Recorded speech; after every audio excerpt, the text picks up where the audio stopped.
saat ini kita masih minta keterangan sekitar 50 orang yang sedang masih kita periksa. Itu dakwanya kenapa Mas? Mereka diduga melakukan perbuatan secara bersama-sama pengrusakan terhadap barang.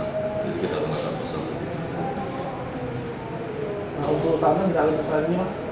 Tindakan saat ini kita masih melakukan pemeriksaan untuk upaya kita bisa meningkatkan ke tingkat lebih ke tahap penyidikan. Jadi mungkin nanti ketika mereka terbukti maka kita akan melakukan penahanan kepada 50 orang. Itu alasan mereka merusak itu kenapa Mas?